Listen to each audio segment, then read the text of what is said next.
Good afternoon, everybody. Welcome back to AI Would Agree. Great to see you all here again. Hopefully you're watching live. If you are watching live, please feel free. This is an interactive session. We're live. This is not a pre-recorded video, unless you're watching us back.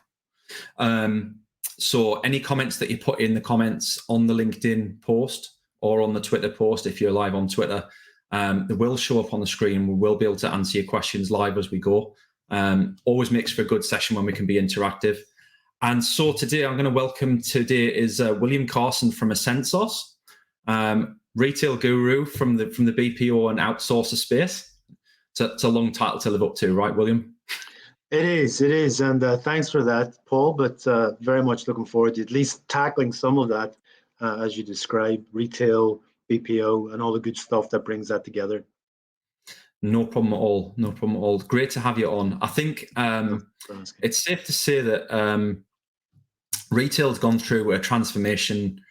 It was probably going through a transformation anyway. It's been accelerated massively by COVID, and I'd imagine that that being involved in that from a contact center point of view has been quite an interesting place to be. So, like, if you would just spend a couple of minutes, just kind of take us through the journey that you've been on to the point where we are today, kind of what's led to you being where you are, and what do you enjoy about working in the retail side of contact centers? Because retail's not the most glamorous of places. I've been there and I've done 15 years myself. So what is it that kind of drove you towards that side of things? I began my career back about 1999, but really what attracted me to the BPO side was kind of like all of this, a little bit of an accident. I was looking for something that really interested me, and I ended up starting work at a company called Sitel Consulting. Now, that was the actual consulting arm of Sitel, but through acquisition, it was actually originally the L&R Group, Lieberman and Roncaroni, and they were right at the forefront of what was happening with the customer at that time in the late 90s. And I loved it immediately because I think I've always had that I'm a customer first mentality. So getting into BPO and getting into an organization that particularly was working with brands like Boo.com, with lastminute.com, they were part of the consultancy that had put together First Direct Bank. It all excited me because I'd actually joined First Direct Bank quite shortly after it had begun. And I think I then was hooked, really. I was in an environment which I enjoyed the buzz, how do we make this work? How does this customer have an easier experience? How does it become a better experience? I don't think we talked very much at the time about the experiential aspect of it. We called it just the best that we could offer in terms of customer care, inbound or outbound. But that was me hooked. And then I traveled through the BPO side, through the consultancy side, then into the operations side for Sitel. Out the other end, I started working for myself for about 8 years, consulting to different BPOs. I think we've all done a bit of that. Finally working and on the board of Teleperformance in the UK for about 5-6 years. But then I realized I still was hunting for that vibe, that sense of edge of the seat, what could happen next? And retail gives you that. A lot of other sectors are valid and they're important, but they don't give you that same sense of, crap, it could just go all wrong or it could just be brilliant. Retail gives you that, and it's always surprising, and it's always revelatory in the way the customers, they're bound to do this. Actually, no, they did all that. They all did that instead of this, and then you're left thinking, box, we've only worked with this. So that's where I'm at today, and I joined Ascensos really because it was probably the only BPO in a way that was exclusive to e-commerce and retail clients. Mm-hmm. And you're right, it's given me a massive insight into how those clients have not only dealt with what's happened over lockdown and the pandemic, but how they've dealt with 21st century natives. How do we deal? We were just chatting before the show, younger generation, how they're going to access information about products, about services. And of course, more and more that's going to be a digital twin era, as I call it. Our mobile phones, if you like, are going to have more information stored about how we behave towards brands than actually we can remember ourselves. So that's a long answer to a short question, but that's how I've got to where I'm at and why I enjoy it so much. I think there's something in that there around, I think it's something a lot of businesses struggle with, but I know that retail struggles with it even more. So the problems are magnified much more in retail in terms of the the age gaps in terms of how the different generations want to interact with the brand and the retail environment, and actually how you deliver that as a business can be ultimately successful or not successful for the whole business. So like, what's your experience been directly with that? Like how have you guys dealt with that in place? So looking everywhere from Gen Z all the way through, like how do you kind of deal with everyone in the way they want to be dealt with? Can you please everyone? I think you can firstly understand your audience much better by doing the right kind of data insight and analytics piece. So at least you understand who it is that you're talking to. Then I think you can genuinely look at the technologies that are now available and say, do you know what, our platform's not fit for purpose, or it won't be in 18 months' time. And of course, again, we have this post-pandemic sweet spot where many of the brands that we're either talking to as potential clients for us or our existing client base are all looking at technological solutions to engagement and management of customers that still retains brand voice for the customer. And one of the challenges with that is, and I was chatting at a webinar just last week with a company called Feel Fabulous Forever. Now, that's a lady who during the pandemic created this brand around beauty products for the over 60s. But the interesting thing that the director of marketing from the brand was telling us, the over 60s are probably the biggest buying groups online on e-commerce. And of course, it's true. You know, I've got 4 kids. Every one of them is looking to buy something, but guess where the money comes from? It's not coming from their pocket. You know, didn't I do well last week in washing all the dishes? Can I buy this? You mean, can I buy this? You know? So it's our generation is actually one of those generations that lived through everything from the fax through to the smart device and all the possibilities that offers. So I think as a business, what we're constantly looking at, is the channel relevant? Is it really going to have the impact that you as a brand think it will have? Are you overstretching the possibilities of something because when you're down the golf club next week, your CEO can't talk about it to the other CEO at the 19th hole because guess what? They're not actually using it, but it might be because it's not relevant to your customers, or there's a channel that you've overused which can now be faded out. And I think that's the real art of this, is trying to make what's possible for your brand right for the customer base you're speaking to today and into the future. Do you think there's an element of that comes from, you know, I remember back in the day, it was really hard to kind of figure out who your customer demographic was. You know, even big established retailers would be like, you know, well, we know our main demographic is this, but actually there's a lot of people coming to us from this. There's a lot of people coming to us from this. And it was all kind of based on, there was some market research being done, but a lot of it was guesswork and a lot of it was sort of, you know, boots on ground, finger in the air kind of guesswork. And I think now probably businesses can, with the right technology, they can understand who their customers are very, very in very much granular detail. But do you think there's an element of like a lot of retailers still haven't caught on to that fact that like they still think that information's like light years away from where they are right now, and you know, they won't be able to get hold of that, so they're still making their actions based on guesswork? There's definitely an element of that. I've been to a lot of, you know, the Retail Bulletin is an organization I like a lot, and I love their conferences. And, you know, I've been going to watch them gather together CEOs from all sorts of brands over the last 5 years. And it is interesting. So many of them, you know, will stand up and say, we were in a hole because we didn't know what our data told us. And when we did know what it told us, we didn't know how to interpret it. And when we did know how to interpret it, we didn't know how to take action on it. And I think these are all skills set, mindset, tool set that I think lots of companies are now being able to recognize there are solutions out there for this. There are ways now to get it in the right place. I think what we'll see more and more, and we're already experiencing it in our business, is they'll be looking to organizations like us because we have that touch point data from so many interactions across so many brands in different sectors within retail and e-commerce that can start to paint a picture of movement. You know, guess what? Voice is absolutely key. Guess what? Email, no matter what you do, email especially when the transaction becomes emotive for the customer, it's not going anywhere, you know. But guess what?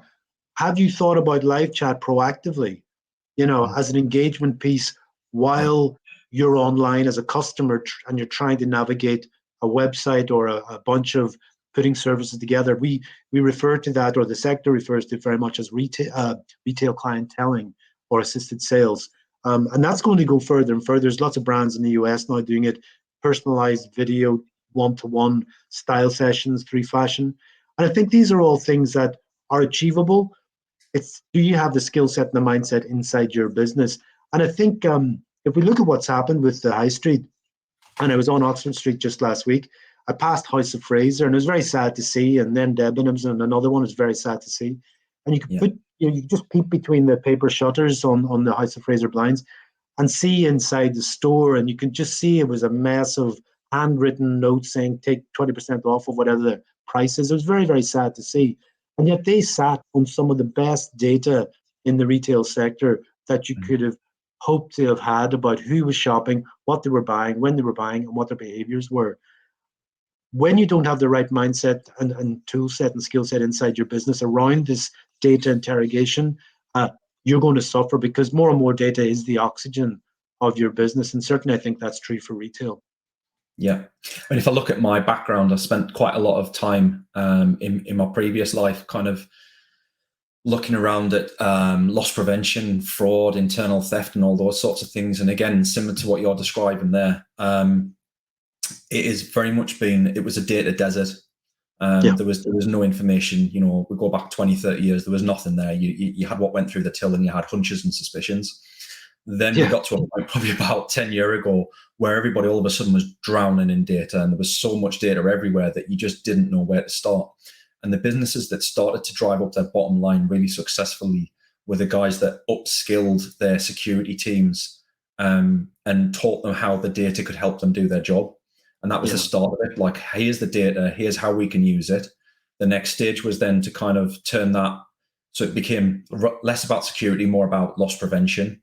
Then loss prevention took a bit of an evolution, and the security teams were able to then loss prevention teams were then to start figuring out how they could help the business make profit from the information that they were using, and actually flip that on its head. So it moved from a cost center to a profit center. And kind of that's where I'm going with this, is that I see contact centers going on a very similar parallel.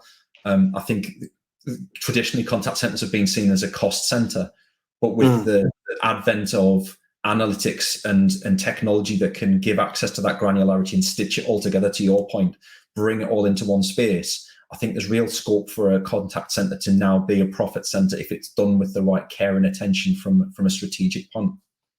You're absolutely right, Paul. And we talked about the profit center aspect of the contact center going right back, you know, almost 20 years ago. The difference, I think, that's driving it is both, as you say, the use of data in a way that makes engagement much more effective and much more relevant to the customer. But also, I think it's the wider onshore, nearshore, offshore piece. And I think what we have to appreciate now is that on two levels. Firstly, I, as a customer of a particular brand, don't want to hear about an offer via a mate or someone on Facebook saying, I just got this great deal on blah, blah, blah, and I've been a customer of theirs forever. So there is that operability of making sure what you offer existing customers doesn't make them feel offended for their advocacy and loyalty. But then there's the piece that, you know what, I wouldn't have minded hearing that through an outbound live chat or an outbound telephone call even. And of course, we burned that bridge so much during the late 90s and noughties of outbound telemarketing and telesales. But actually, the idea of using data effectively, I would say that's a better experience to me of a customer of one of my preferred brands to hear about a deal that's available, because guess what? You've paid attention to perhaps the way I've subliminally been broadcasting my data to you through the use of the product or service. And I think that's going to take on greater resonance as things like Internet of Things becomes part of the products that we use, as our smartphones become more and more the channel of preference to actually access services and buy products. IoT will then say, guess what?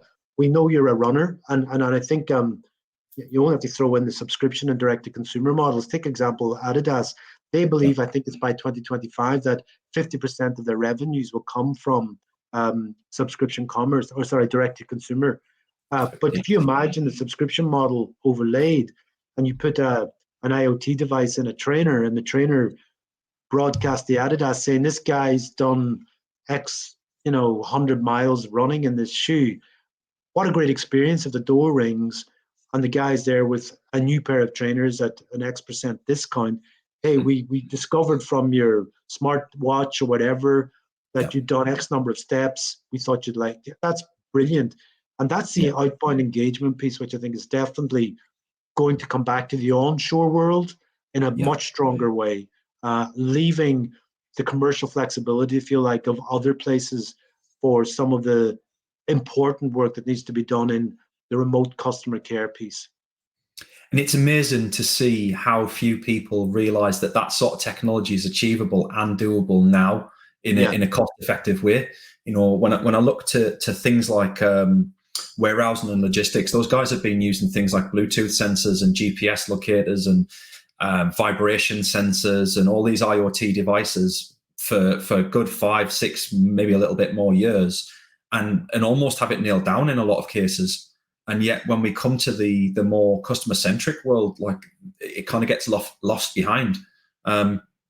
To go back to like a point that you made before as well, around the older generation being one of the more consistent shoppers. Like my mum's a prime example. I probably taught her to use an iPad when she became housebound about 10 years ago. And for the first 2 years, I wondered why I'd actually gone through the hell of introducing her to it, because all I did was turn myself into tech support for 2 years.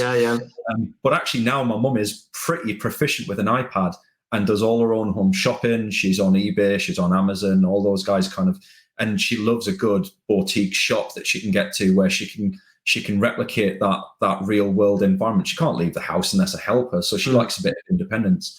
And it's common sense when you look at it from that sort of perspective. So I guess from where you guys look at things, it's probably quite keen to put yourselves in that real world situation where you can really get to understand where the customers are coming from. Because, to your point, like if I thought about your average 60, 65-year-old, I wouldn't associate them per se with online shopping. I would assume, quite rightly, like you said, it would be 20, 25-year-olds. But actually, when you work through that sort of systematic, put yourself in the customer's shoes, what's happened in life when you're 30-year-old, where your mum at, where's your dad at, what are they doing, why are they accessing technology, that you can really start to get to that understanding of who your customer base actually is. Yeah, it's an awful kind of 20th century baggage that we actually believe, you're in a silo. I shocked my 16-year-old daughter the other day. I went to a shop on Oxford Street and I said, they had spray-on jeans, so I bought them, and she was quite horrified the idea that I would buy spray-on. I said, no, I didn't.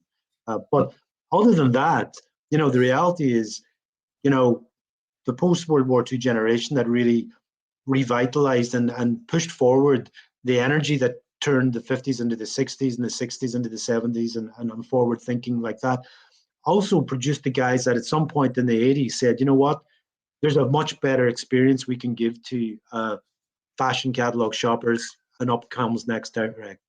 And then in 89, wow, there's a much better experience we can give to people that do banking. Yeah. And they came up with First Direct. So, there's a reality about that age group back 30 years ago that created those fantastic, and still to this day, totems of innovation in their sectors. People forget what it was like that, you could go to a payphone in a pub at 10 o'clock, and I made a friend do this in 1990, wait for the pips, beep, beep, beep, put the 10p in and join First Direct, and 2 days later, you'd have a leather checkbook holder and a leather wallet. Fantastic experience. I think where we've gone, unfortunately, is we've had a long period through the first 20 years of this year where an element of civil service, and I say that with respect to my former colleagues, because one of my first jobs in the 80s was in civil service, but there's an element of civil service has crept into the large scale BPO customer, we're everything to everyone type, organization. And I think and I have many great colleagues that I've worked with, and they have some amazing ideas, but by the nature of their scale size, they're also becoming a little traumatized by some of the things that are happening in the way customers want to interact with brands. And it's their agility isn't there. Their ability to interrogate and adapt isn't as easy for them because they've made big commitments to some very large contracted client arrangements. And you know what? I think they'll be around for a lot longer than maybe they may be needed for in the shape that they're needed, that we've come to recognize. Yeah. What I do think now is the time, and I'm sure you're seeing this as well, when you see organizations like Fiverr, I've used Fiverr, I've used guys to provide me with creative services out of Argentina for a tenth of the cost that I could get that in the UK. And when you see the explosion of the youth happens to be in Nigeria, it happens to be in Asia, it happens to be in India, you very quickly recognize that some of the old world thinking that dominates in the UK is very out of touch with where we're going globally. Yeah, it's interesting. I mean, I do a lot of networking as part of my role, and you can I generally gauge what a business it will be like to work with, and it pays out almost every time by the keenness of their people to network and connect and to speak to people outside of that business. The businesses that I reach out to, and everybody's very suspicious, and why are you reaching out to me, and is this a sales call, and what do you want to talk about, what do you want to network about? Time and time again, those conversations, even when we do get to a point where we show them our technical abilities, despite the fact that we're an obvious match for them and we're within their budget, it never works out because they're just not willing to acknowledge that there might be something that other people can help them with. And yet the businesses where they're willing to kind of, you might have to unlock some doors to get there, but once you do unlock those doors and start those personal relationships, actually build into something much, much stronger. And I think the more businesses start to recognize that, the better, because I've come from a very siloed background, and the cross-industry learnings that's possible, and that's part of the reason for this show. That's what I wanted to bring this show about. You're a prime example of that crossover between retail and BPO space. You can learn so much by bringing the two industries together and aligning them. Yeah, and it's a real challenge for some client organizations will come to us and they just won't have the mindset to absorb the benefits and the advantages that we can provide to them.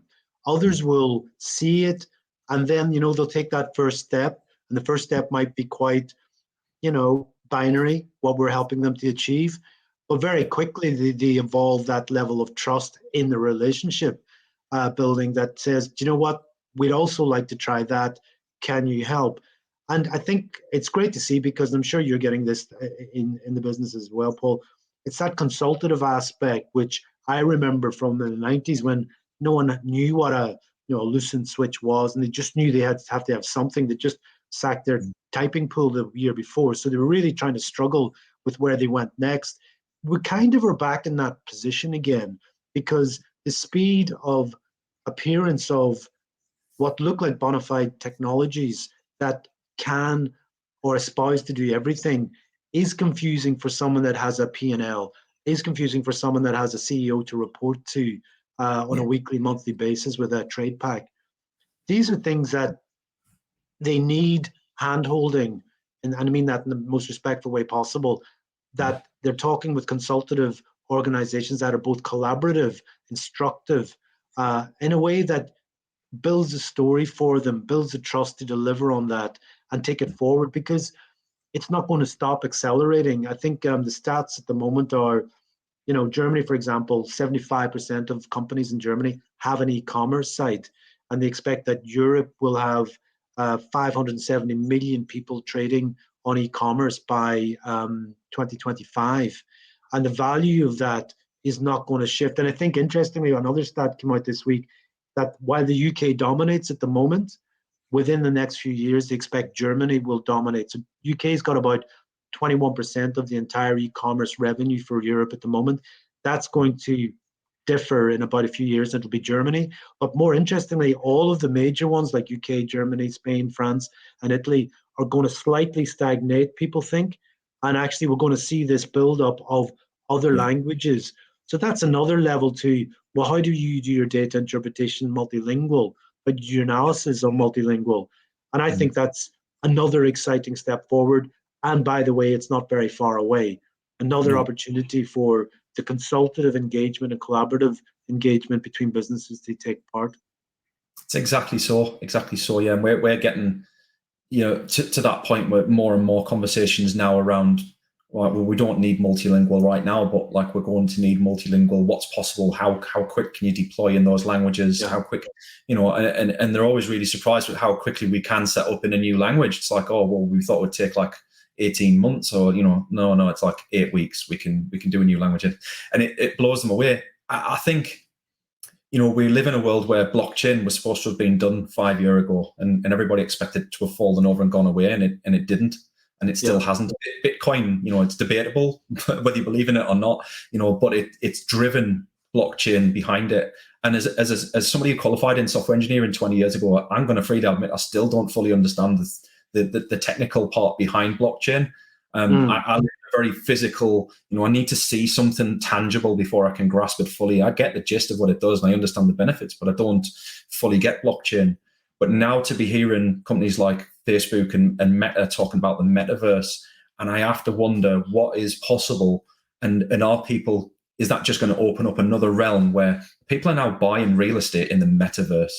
That fascinates me and worries me greatly, because like, is that going to now be part of the answer to the whole retail pandemic that we've seen in terms of, high street stores shutting down? Is the answer for those retailers to open up an international sort of presence in the metaverse where you can buy a site opposite the Buckingham Palace? Yeah, I think absolutely. It is. I've worked with blockchain for about 5 years with another business that I invest in. And really, it's because the immutable element of blockchain is absolutely key to the democratization of organizations and the way they use their money or whatever it might be.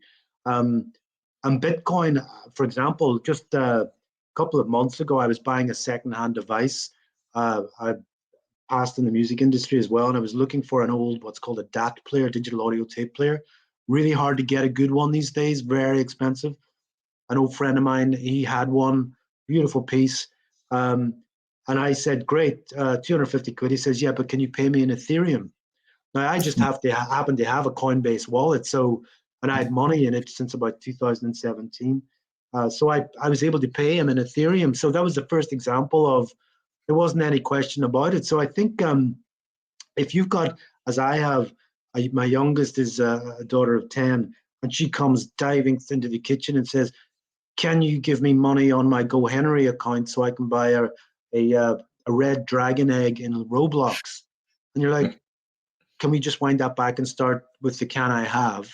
And where's please, by the way. Anyway, the fact that, the excitement that she had about the empowerment she had when she would own this red dragon egg inside the Roblox gaming environment, that right there was absolutely, the metaverse has a life.